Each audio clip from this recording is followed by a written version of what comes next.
Cette semaine, Be'ezrat Hashem, ce Shabbat, ça va être tout Bishvat le 15 Shabbat, qui est donc Chag Lailanot, qui est la fête des arbres.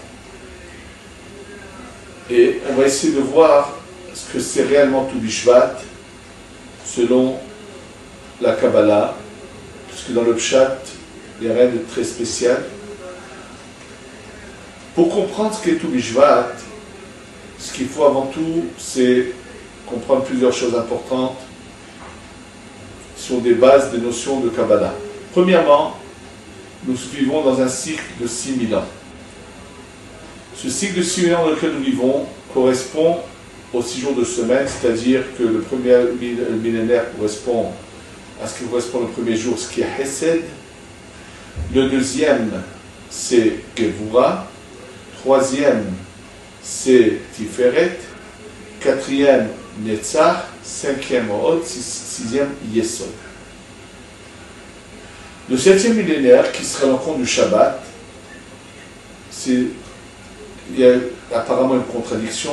Si on devait aller dans l'ordre des choses, après Yesod, qu'est-ce qu'on a? C'est Malchut. Donc normalement, ça devrait être le jour le plus bas, puisque la Malchut, c'est la 7e sphira, qui s'appelle dans la Kabbalah Dalla Va'aniya Shela Migramaklum. C'est comme une pauvre malheureuse qui n'a rien d'elle. C'est comme si on compare le soleil et la lune.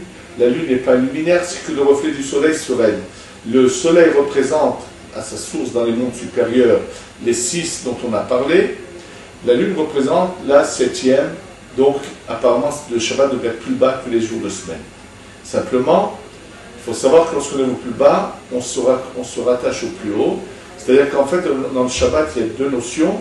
Il y a la Malchut qui est le plus bas en réalité, mais tout simplement, on monte au-dessus de ces 6 sphirotes-là, on arrive à la Bina. Donc le Shabbat, c'est la Bina, et le 7e millénaire correspond exactement aussi à la Bina. Bien sûr que le but de la création, c'est de faire du bien aux êtres que Dieu crée, et pour cela, Dieu crée un monde imparfait, et nous laisse à nous le parfaire. Maintenant, dans la manière dont le monde est créé, le temps qui est créé, ce temps-là dont on parle maintenant, il faut savoir que nous avons un temps qu'on appelle Yamim, qui serait le côté masculin du temps, et un temps qu'on appelle Zmanim, qui est le côté féminin. Les Yamim, le Shabbat, personne ne peut le changer de place. Impossible de bouger le Shabbat. Par contre, les fêtes, nous savons que à l'époque où les Chachamim, c'est eux qui, par rapport au témoignage des gens, comme ils avaient vu le croissant de lune qui naître, fixaient le Rosh Chodesh, le temps, il est arrivé que les Chachamim décalent le Rosh Chodesh. Par exemple, si au début du mois de Elul, ils voyaient que si on fixe le Rosh Chodesh un certain jour, ce qui va se passer, c'est que le mois d'après, Yom Kippour, risque de tomber un vendredi ou un dimanche, alors ils décalaient cela.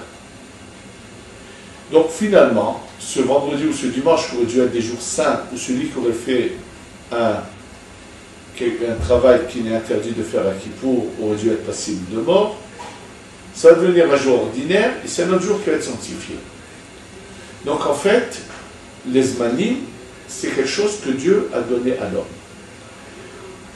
Sur ce que Dieu a donné à l'homme, c'est là que l'homme peut ou faire des erreurs, faire des choses qu'il ne faut pas faire, ou bien au contraire, réparer. Donc Dieu a fait un temps qui a été incomplet, il y a même eu d'abord une sorte de destruction, commencé à être réparé, et a laissé à l'homme la possibilité ou de réparer ou de redétruire ce que Dieu a commencé à réparer. Donc en fait, on a la réparation de ces 6 sphirotes qui correspondent à Chesed, Gvura, Tiferet, Netzach, Od, Yesod. Et bien sûr, en toute fin, la Malchut. La réparation des Zmanim va commencer seulement quand la Torah va être donnée, que va commencer à être réparée les Zmanim. C'est-à-dire, Pessah, c'est la première fête que finalement le peuple d'Israël va fêter, puisque c'est la première fois qu'ils vont faire le Korban Pessah et tout. ils vont commencer à réparer le Hesed des Zmanim. Chaque année, nous réparons entre Pesach et Shavuot le Hesed. Shavuot, c'est la Tiferet. Et de Rosh Hashanah jusqu'à Shmini Atzeret, la Gevura. Donc, dans la Torah sont mentionnés Hesed, Gevura, Tiferet, ce sont les trois fêtes des Shalosh Regalim de la Torah, qui correspondent à ces trois sphirotes de Hesed, Gevura, Tiferet. Et la Torah, tout ce qui est Chagat correspond à la Torah. Par contre, plus tard, va commencer à être réparée la partie la plus basse, qui est la plus dure à réparer, mais qu'en partie. Purim, Netzach, Hanouka, Hod.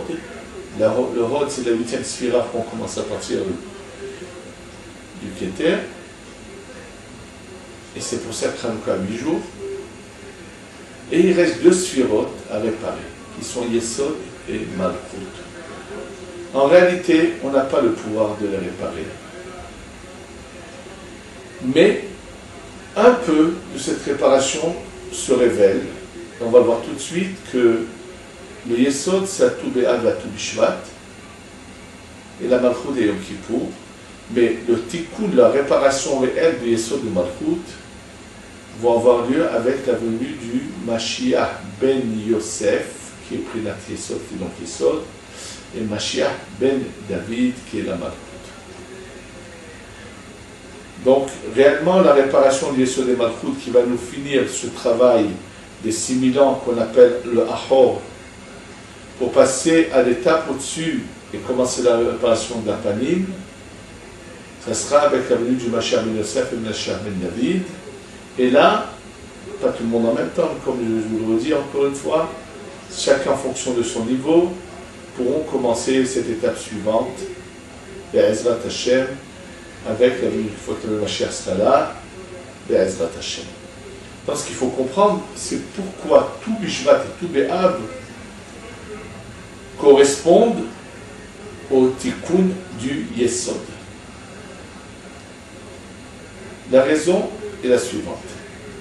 Ce qu'on apprend, des grandes données qu'on apprend dans la Kabbalah, c'est que dans la vie de l'individu, il y a 2 parties. Dans cette vie qui rentre en lui, cette rouhaniyut, cette force divine, spirituelle qui est dans l'homme, il y a 2 parties.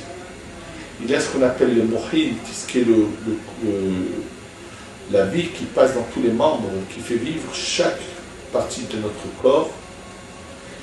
Et il y a une autre force spirituelle qui est le pouvoir de bouger ses membres. Cette force de pouvoir bouger nos membres, ce que n'a pas un bébé à sa naissance. Un bébé, quand il naît, il ne peut ni se mettre debout, il ne peut pas attraper son biberon. En fait, qu'est-ce qui lui manque? Il lui manque ce qu'on appelle les chassadim. Ou pour la femme, les gevurot. Combien y a-t-il de chassadim? Donc, comment sont déterminées cette force spirituelle qu'on appelle les chassadim ou les gevurot? Il y en a 5. Il y en a, si par exemple, quelqu'un a le bras droit qui est paralysé, c'est que tout simplement, dans son bras droit, cette partie spirituelle qui s'appelle le Hesed Sheba Hesed n'est pas rentrée dans son bras droit. Si c'est son bras gauche, c'est la Gvura Sheba Hesed qui n'est pas rentrée dans le bras gauche. Si c'est le corps qui ne ressent rien, qui est paralysé, alors c'est la Tiferet. Si c'est la jambe droite, c'est le Netzach, si la jambe gauche, c'est le Hod. Donc il y a Hamisha Chassadim qui vont chez un enfant mettre un certain temps à rentrer, à s'intégrer pour qu'il puisse ensuite marcher et mouvoir tous ses membres. Simplement, ils vont rentrer complètement bien plus tard. Ça met beaucoup de temps pour qu'ils puissent complètement arriver à tout leur niveau de spiritualité. Et que se passe-t-il? C'est que ces 5 chassadim vont, à leur tour, une fois qu'ils seront complètement intégrés partout, ils vont aller chercher dans le da'at quelque chose qu'ils vont ensuite, eux, redonner au Yesod.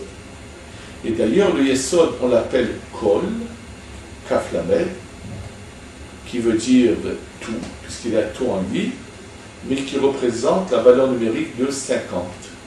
Puisque les 5 ont donné chacun 10 parties, c'est les 50. Dans Vaïbarech David, on en fait une allusion. Lecha Adonai Hagedola, c'est le Hesed, Vagevura, Vatiferet, Vanetzach, Vaod, Kichol. Voilà, le mot Kol est là. Vachem Baretz, Lecha Adonai Hamamlacha, donc le Malchut est 7e. Donc, le Yesod ne peut recevoir uniquement une fois que les 5 chassadim ont été intégrés, ont commencé à agir, donc ils peuvent donner au Yesod.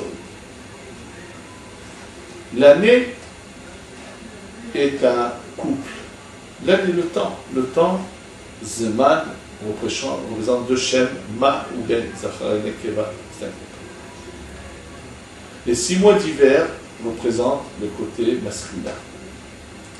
6 mois d'été représentent le côté féminin. Nous avons 6 mois qui correspondent en hiver et en été, bien sûr. Le Tishrei à Adar et de Nissan à Elul. Alors on va voir Tishrei Hesed, Heshvan Vura, Kislev Tiferet, Tevet Netzach, Shvat Hod et Adar Yesod. Pareil avec le mois d'été, Nissan Hesed, Iyar Vura, Sivan Tiferet,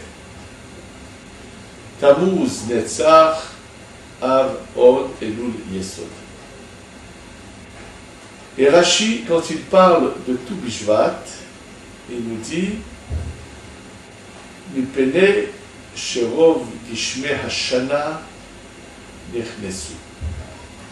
Et il parle de Tu Bishvat, Rashi, dans Masechet Rosh Hashanah, il dit parce que le rov, la majorité des pluies de l'année sont rentrées dans la terre. En fait, les chassadim qui se répandent s'appellent cette pluie qui tombe, qui va faire pousser. Et en fait, à Tu B'Av ou à Tu Bishvat, on a 4 mois et demi qui représentent 4 chassadim et demi. Donc le rov des chassadim sont rentrés, et là le Yesod se réveille.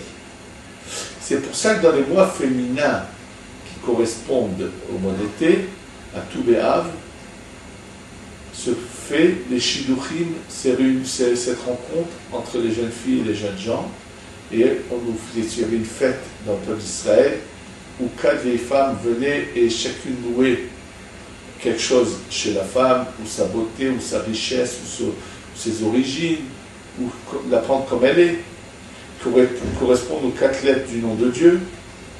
C'était à Tu B'Av, oui, à Tu B'Av, c'est le côté féminin, de commencer Shidduchim, mais par une fête de femmes. L'homme est comparé à l'arbre des champs, qui est à Adam Etz Hassadeh.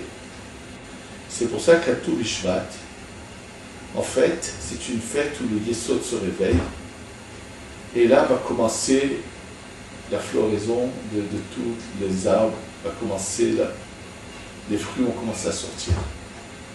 Et donc, c'est ça le sens du Bishvat, où le Yesod est un peu réparé.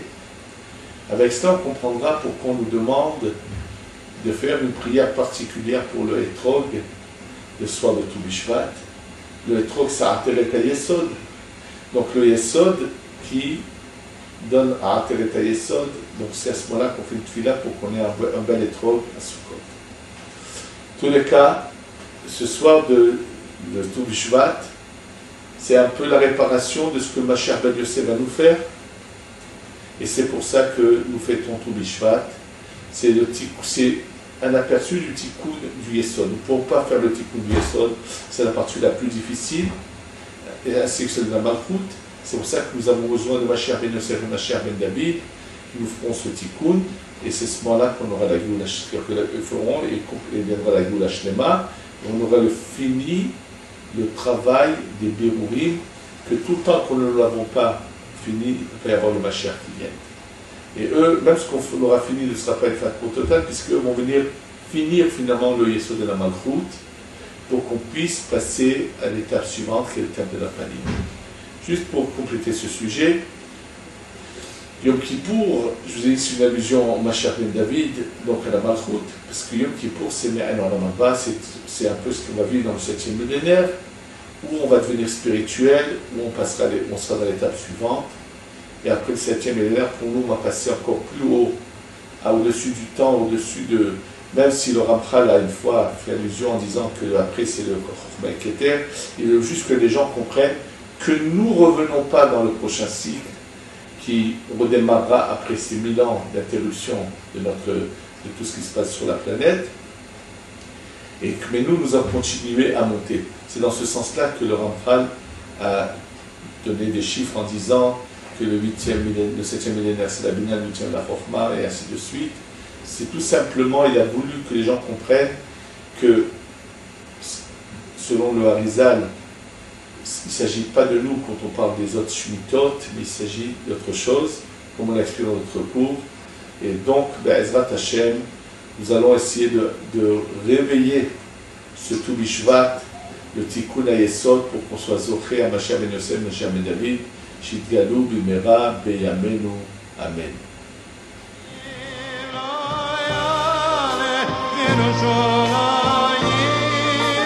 Ah